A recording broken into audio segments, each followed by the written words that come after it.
Welcome back to Big Red Wired, guys. I'm joined by Sam once again. We're going to be talking about some Big Red basketball coming off the 78-69 loss against Illinois on Sunday. We're Nebraska football as well, and we got some more teasers going forward. Baseball is coming up. Sam and myself will be covering the Big Red, and we're going to be having a weekly show coming to you as well. I will have the wrestling show with Kyler come out this week after the Huskers' 26-12 loss to Penn State on Friday night. Anyway, guys, once again, be sure to like, comment, and subscribe. Follow myself and Sam on Twitter as well. But Sam, how are you doing, my man? Bobby, I am well. Basketball kind of broke me a little bit last night, but, just recovering. It's Monday, so at the time we're recording this, so just getting the week off started fresh and getting ready to go. Well, what was just your initial takeaways from this Nebraska basketball game? Yeah, my initial takeaways is that Rank Mast, as much as, people say he's been struggling this season, it's very clear that he is needed for this team to win ball games, win against these top 10 opponents and these teams that they would be potentially facing in a late run in March. That offense really runs through him. And I think the fact that, he was under the weather last game against Michigan, he didn't play. And then he was under the weather against Illinois as well. But he did play, but he didn't really seem in the flow, struggled with his jumper, really couldn't figure out, what kind of strength were in his legs. But he was really working to try to facilitate the offense and just seemed to step slow. And I think that caused Nebraska's offense to be a step slow. If it wasn't for Braden Frager and his 20 points, Nebraska wouldn't even have been remotely close in that game. I was very impressed with Illinois' physicality and, just how they dominated Nebraska in the paint. Just overall, I'm not raising any red flags about this team. Illinois is arguably the hottest team in the country right now. And then you had Michigan, you're going to their house. We're number one in Ken Palm. So not a surprising loss there. So, if Purdue comes around when this team is at full strength at home and they lose by 10 plus, then you're maybe drawing some red flags. But right now, no huge worries for me. And going back to that whole mask thing, he was struggling before this even. He had the flu deal, that really food poisoning, whatever you want to call it. And yeah, he looked off. Did you at one point yesterday feel that Fred should have just made an adjustment, whether it was going with Kale, go small ball, maybe Leo Curtis, who played against Michigan, or maybe even Jared Garcia? I saw you mention that out in the tweet. Yeah, I posted in our forum for On3 and Husker Online. Where was Jared Garcia? I mean, I know that Rank Mast is the facilitator, right? But that's what Sam Hoiberg's for. He can facilitate. Jamarcus Lawrence J-Law, he was in foul trouble, but he has the ability to facilitate. And that offense is starting to run through Stanford and Frager. And so, I think there's enough pieces out there that if you do put Mast on the bench and you put in Garcia to play heavy minutes, I think it's very possible that Nebraska comes out on the weekend game, because at one point, not what he finished at, but Matt's plus minus was -9 at one point in the second half. And so there was clear struggle coming from Mass. And I think Garcia, usually is good for, 2 to 5 points a game, 3-pointer here and there. He likes to shoot them. He can move the ball very well. He's a decent defender. He's not a weighty defender. He's not bad by any means. And so I would have liked to see him out there more. And then Leo Curtis, sure, he created his own shots twice, 6 points against Michigan. But yeah, what Illinois had down there, they needed a big physical body like Garcia. And Cale Jacobson, I like Cale Jacobson. But we saw what happened against Michigan when you had to put him to guard the 4 or the 5. It didn't really work very well. And the way Illinois was already dominating the paint, I just didn't see a reason why they needed to move Jacobson in the post like that. Well, and back to just the whole thing with Jared Garcia, he was the guy who essentially lifted the Huskers at Illinois. So it was weird to think this guy didn't even get into the game. But you mentioned not able to play defense. Nebraska allowed 11 offensive rebounds. That really stands out. Illinois out-rebounded Nebraska as a whole 40-27. And just, I know that Nebraska is built on shooting and playing more of a defense where you attack and get steals and fast breaks and everything. But I think if Nebraska still wants to make this run, because you and I both know, everybody knows Nebraska has the roster to make a run in March Madness, but they have to get better at getting boards. I think that is the biggest weakness Nebraska has on this team right now. Yeah, Bobby, you asked me after the Winthrop game on the show over a month ago now, almost 2 months, what their biggest weakness was. Like, if there was a weakness for this undefeated team, what is that weakness? And I said rebounding. It's very clear. Buchtengel is a good rebounder. Sam Hoiberg is a good rebounder, but he is undersized and he's usually guarding the perimeter. And Fred Hoiberg has mentioned multiple times, yeah, the rebounding numbers are important, but actually, Bobby, he's okay with losing the rebounding battle because Nate Lesnar, what he likes to do on defense is he likes to make sure that they're pressuring the three ball, they're pressuring the 3-point line, and they're getting a hand up in the face, which, when you crash out on the 3-point line like that, you're going to have less rebounders. And not to mention that Rank Mass isn't necessarily the most physical rebounder, when it comes to what he likes to do rebounding wise. And Joe, he puts so much. He only played 25 minutes. He was in no trouble yesterday against Illinois. You don't really get 71 if you're dominant rebounder. That's because they have built a defense that likes to crash from the 3-point line. And I'm going to go a little bit more broad here, but you talked with friends and buddies that follow Nebraska basketball that are fans, and it just seemed like there was a sense of, man, Nebraska is just fake now after this. So I'm thinking, are you kidding me? This Nebraska basketball team, I think at worst is going to be a 4 seed come March. I don't see anything worse. Yeah, and the line yesterday when the game started was only 1.5 in favor of Nebraska. I guarantee you, if this game was at Illinois once again, it was going to be a 4.5, 5.5 point line against Nebraska. Like I said, it all comes down to the health of Mass. That's where the line is set at. And something I did want to point out when it comes to, I think, people overreacting about this game, Fred Hoiberg is not one to mention the officials. And yesterday in his press conference, he mentioned specifically that their offense requires insane movement off ball and using the screen, and you can't do anything. Bryce Sanford can't do anything when he's getting held. And, he pointed out multiple times that he wanted to see Sanford be let run a little bit and couldn't hold on. He wants some whistles in that situation. I don't think there's really room to overreact. Now, they are headed to New Jersey to play Rutgers on the road, a Rutgers team that is not nearly as good as the Rutgers team Nebraska struggled with last season. If that game is close, within 5 points or a loss, then the red flags are going up and you're like, wow, is this really a top 10 team? Or were they just a team that was hot at the beginning of the season, into the mid part of the season? But right now, I don't see a reason to overreact. They weren't favored to beat Michigan. Yeah. And they were barely favored to beat Illinois. It's like, what did you expect? Teams lose. It's not very often that a team's going to go undefeated or just have one loss going into March. So I think the overreaction is a little crazy. Well, when you look at Nebraska's schedule, there's a chance they'll be favored in every game they have for the rest of the way. I know Purdue comes to Lincoln that following Tuesday after the Rutgers game, and that's going to be quite the atmosphere at Pinnacle Bank Arena. But then you host Northwestern, who you've already beat. You go to Iowa, and Iowa's always a tough place to play at. I'll admit that. Penn State comes to Lincoln. That's an easy one. Maryland's been down this year as well. And then you travel out to Southern Cal to close out the regular season. In a realistic world, even if Nebraska drops one of those, you're just feeling really good about how they're sitting. I think that Nebraska's going to wind up at least being a 3 seed. Yeah, if Nebraska only lose one of their final games, they're going to only have 3 losses, and that would immediately 3 losses in the Big Ten would probably put them at the 1 seed in the Big Ten conference tournament, or the 2 seed. They're going to get the triple bye, right? So that would include a win against Purdue or a win at Iowa, using your logic. One of those is going to have to go their way. Maryland's not the same team they've been, and that's at home. Penn State's not very good this year, and that's at home. Shout out former Husker Eli Rice starting for Penn State and putting up pretty productive numbers. That was really, outside of McGowan's, the biggest recruit that Fred Hoiberg's ever gotten up until next year, of course. And USC's been a pretty solid team this year. They are sitting at a very respectable record. They are sitting at 16-6 and 5-6 in the Big Ten. So they're no team to slouch on.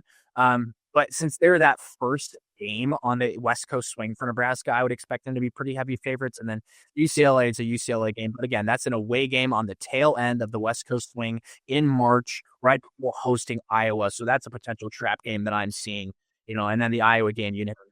Games against Iowa are going to go. So I really like what the Nebraska's remaining schedule is. You were hoping starting with Michigan, that Nebraska was going to be bare minimum 2-2 by the end of Purdue, and they still have an opportunity to do that. And so I really don't think there's a cause for alarm. And I think, as high as a 1 seed is still realistic for this team. I feel like in order to get a 1 seed, you almost have to win out.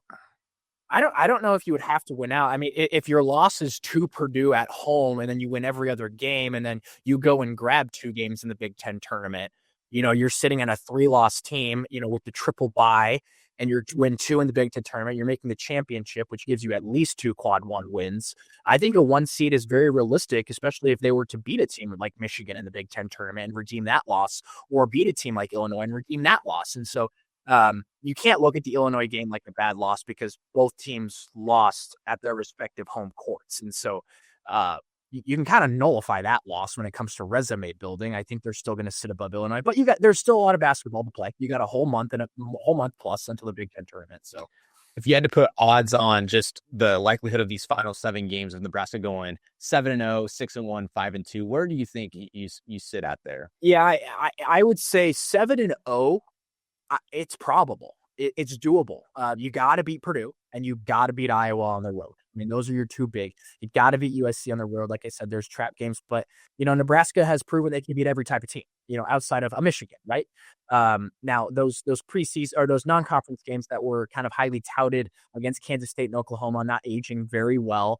But I would say 6-1 is very doable, seeing as how most of their difficult actually all of their difficult games outside of Purdue are on the road, except for the final game against Iowa. I think anything more than 2 losses, you are upset, truthfully. You already beat Northwestern at their house, right? Rutgers, you're going to be a heavy favorite again. Penn State, you're going to be a heavy favorite. Maryland, you're going to be a heavy favorite. Probably a favorite against Iowa at home, and probably a favorite on the road as well. And so, you're going to be favored in probably every single game for the rest of the season. And so if you lose more than 2, I think you're like, oh, shoot, what could this team have been? But let's be honest, Bobby. What do Husker fans care about? Are they going to win that game in March Madness? And Nebraska's going to be in March Madness. We know that. 20 wins with their resume. I don't care if they lose the rest of the games for the rest of the season. They're going to be in March. Yeah. So are they going to get that win? And this team can definitely do that, the way they shoot the ball and play defense. Yeah, and I mean, I know some people say, you never want, if you're a team rolling, you never want to lose a game. But you think, okay, Nebraska maybe is getting this adversity out of the way now. Then you can get back hot towards the end of February, or maybe you start it to get this weekend. You learn from that. You pull off one against Purdue and you roll through to March. Maybe that benefits Nebraska rather than you. Remember last season, the tail end of February was really brutal for the Huskers. I wound up not even making the Big Ten tournament. So I think Nebraska just needs to relax. Frank Mass needs to relax. Just let loose and go do what you've been doing all season. And we already know how high the ceiling is. I mean, this team has the capability to go all the way. I'm not saying that's going to happen. That's going to be significantly difficult, but I think I like where Nebraska's sitting. But guys, anyway, on the next segment, we're going to be talking about some Nebraska football. You're listening here to the Big Red Wired podcast. Well, guys, spring football is just around the corner here for the Huskers. Be starting, I believe, on February 21st for the Big Red.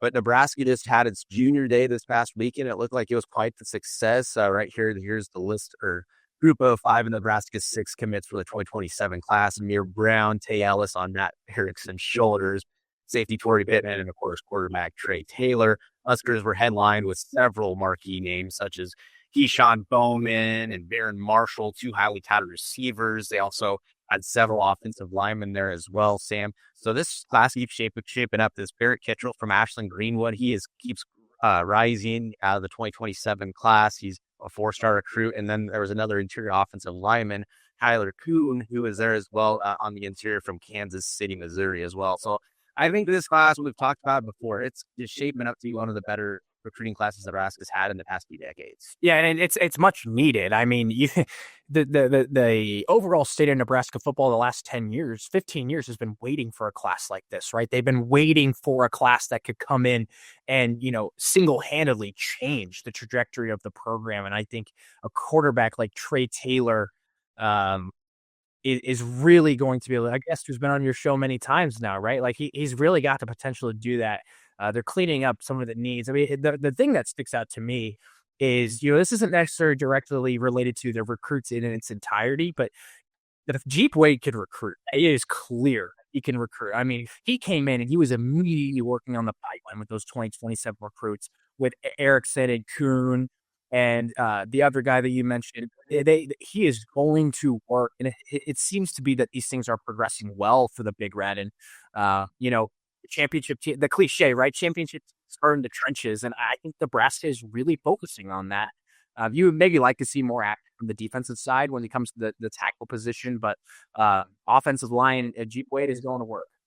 Well, just looking at a future Nebraska running back, just look at the legs and arms already on Amir Brown. My goodness. Yeah. That dude just he looks like a Big Ten back already, similar to Jamal Rule, who's on Nebraska's roster as well. So you like seeing that size. Although Emmett Johnson was such a workhorse and got buff, I mean, you got to have these guys that come in just ready to go nowadays in the Big Ten Conference as well. But then this Wednesday, there's actually what used to be such a big deal, but now that there's early enrollees, it's not. This is the official signing day. The Huskers, it sounds like maybe adding one more piece to its class on the defensive line. Dylan Berryman's been a name talked about for the past couple of weeks, and this will be massive. He's the only player out of the top 300 on Rivals on 3 recruiting site that hasn't been committed somewhere.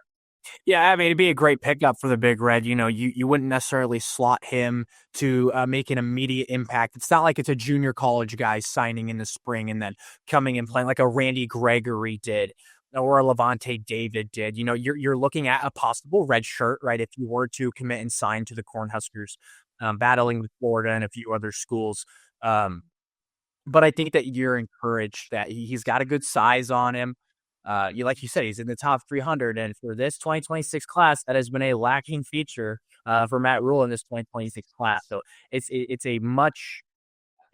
something I'm definitely wonky. We're gonna find out soon, Wednesday, right? We're gonna find out soon where that's headed. You've seen a few crystal balls out there for him, but there was a kind of little bit of stuff going on last weekend with getting up to junior day, and everything seemed to work out. So I'm just really, really curious to see how that works out and how he can fill the much needed plug in the draft. It's weird with Berryman because you never really ever see a defensive lineman come in and play anymore, especially in the Big Ten. Cade Petchock last year got some good reps and stuff, but he wasn't able to be fully relied upon. But with Berryman, I'm a little bit intrigued only because he already is over 300 pounds. So maybe this is an anomaly type of guy for the class. And just looking at that defensive line going forward for this year, you have Riley Van Poppel, you brought in Owen Stodmeyer, Jasir Whittington as well for defensive tackle positions. And then at your edges, you brought in Anthony Jones. Cade Petchock's going to factor in there. Nwaneri as well. Yeah. So Nwaneri is going to be playing no matter what. Then you also have some other guys that are unknowns, like Nebraska returns Willis McGahee as well. But it's really going to be fascinating on that interior defensive line. Will Tyson Terry, will Malcolm Simpson, guys from the 2025 class, this come in and be able to play a factor? Because as we saw, Nebraska hosted other defensive linemen and swung and missed on several of them. And maybe this is like, oh, no shit, like this is pretty obvious. But I wonder, Nebraska, they were catching a lot of flack for not absolutely going at the trenches in the portal, especially on the defensive side of the ball. Pretty lackluster in that department. We'll see how that pans out. But how much of Rule was he like, no, Simpson, he's a dog. Tyson Terry, dog. Like these are what's going to happen? Rule wants to have a blend of strong bringing into the transfer portal, but he also is, Nebraska is a development school. Everything is catered around development. And what is that? You have to work and develop some of these guys like Malcolm Simpson, Willis McGahee, Tyson Terry, Rex Guthrie, Donovan Jones. You need to develop these guys, or else you are telling recruits that we don't care how hard you work. We're going to put someone in above you. And so, maybe that's also part of Rule's. This is full speculation. Maybe that's part of Rule's thinking. Like we gotta give these guys some PT, and prep them up with this new coaching staff. Maybe he thinks Arich is the guy. I know Arich is being focused a lot on linebackers, but maybe he's like, this system's going to work perfectly from Simpson, right? I think there's definitely part of that. Wouldn't you say?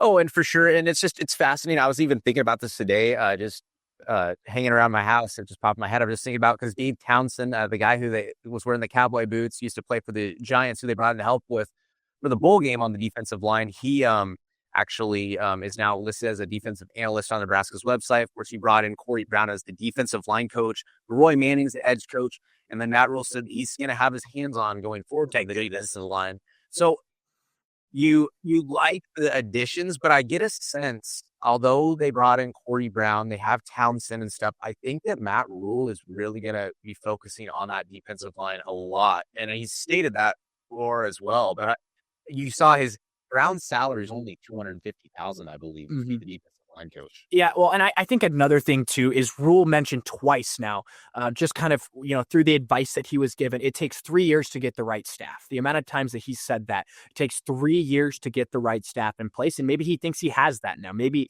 he thinks Arich is his guy, this up and coming defensive coordinator that has been successful everywhere he's gone. Maybe he thinks he has the staff.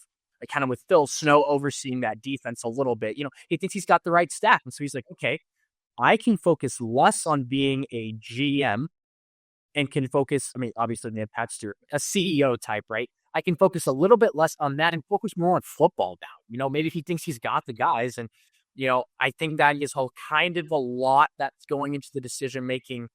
Maybe not on the lackluster side of, hiring defensive coaches like Corey Brown on the defensive line. Maybe it's more of a Rule one to find the right guy. And he wasn't worried about taking a while because he knew he was also going to have a hand in the defense. So maybe that was a lengthy interview process. I think there's so many things that people are oversighting when it comes to stuff like this.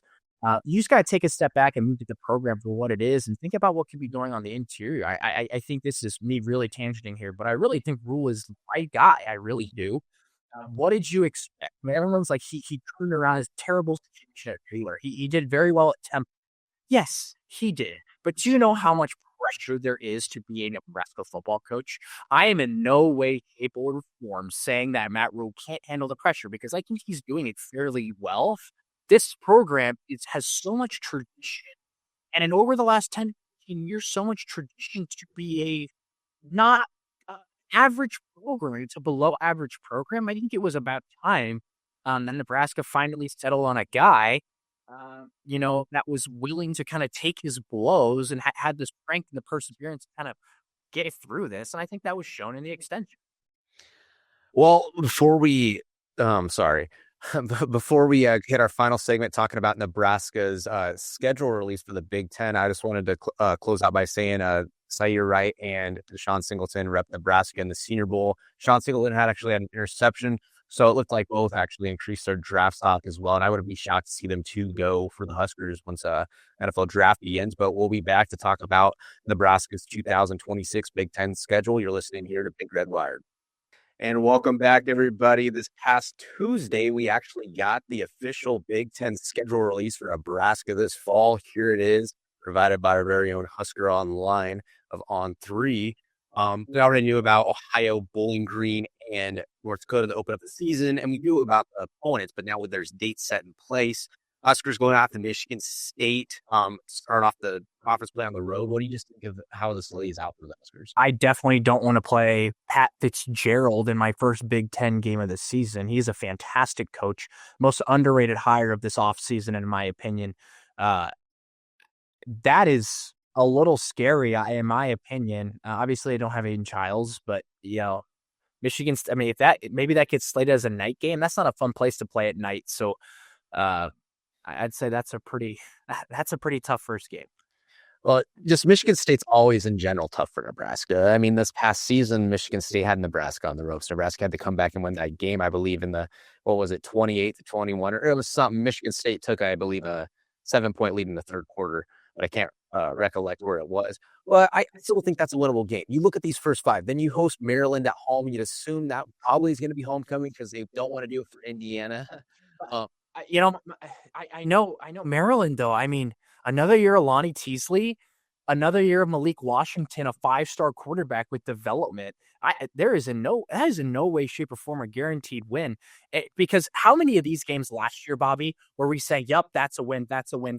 We just talked about two of them right here, where Nebraska had to just edge out the opponent. I know Nebraska pulled away against Michigan State, but Nebraska in both games had to come back to win those games. You prove a very valid point. So none of them were cake, but if Nebraska wants to have a realistic shot to not only reach its goal of probably 7 to 8 wins in this gauntlet of a schedule, you have to at least bare minimum start 4-1 in these first 5. 5-0 is very much on the table for the Huskers here. But like you said, I mean, yeah, your first 3, you should be able to cruise 5. I know Ohio has always been kind of a powerful MAC opponent to play, but still, if Nebraska is going to have a team to get to bowl eligibility this fall, they're going to take care of business there as well.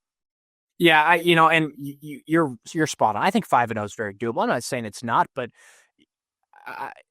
you look at this schedule in Big Ten play, and your only game you're saying, "Yep, that's a win," is maybe Rutgers. Maybe like That's on the road too, though. You're on the road. Indiana loss, Oregon loss, Washington. Who knows?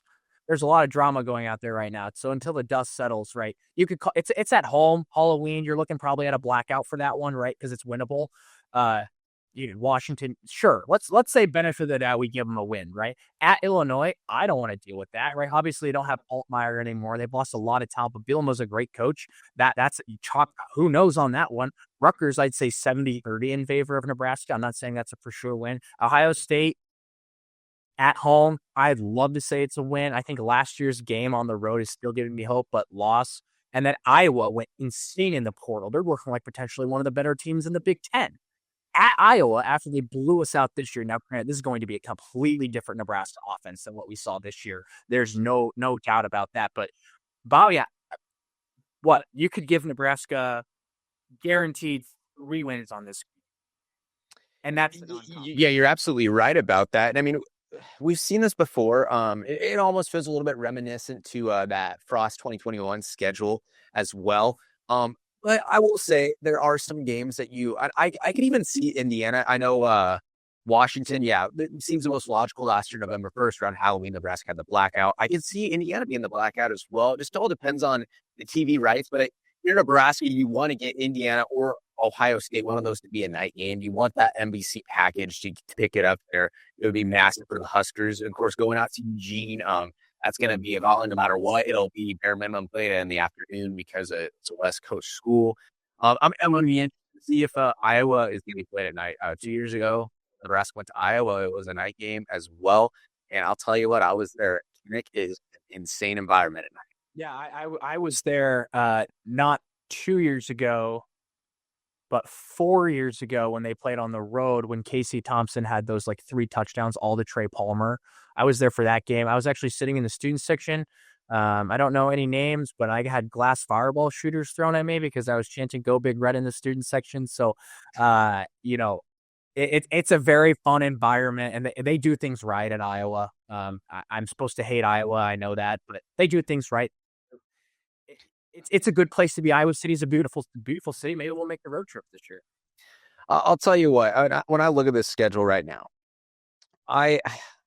if I were to chalk it up, I see a path to 6. But I'm not going to comment on here and say Nebraska's going to get 8. I can't do that until Nebraska proves it will.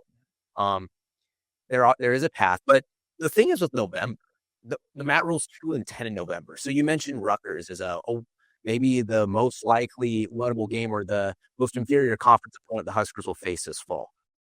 When's Nebraska done well in November? I know they went out to UCLA and beat UCLA this fall with TJ Lateef, but still, if Nebraska is struggling at this moment in time, where you've seen before in the past, Nebraska kind of has that lay down in October. At Indiana 2 years ago, and then this past year at Minnesota, it just derails the rest of the season. It almost feels like you got to avoid that against Indiana and Oregon. You can't just go up there and just get bumped.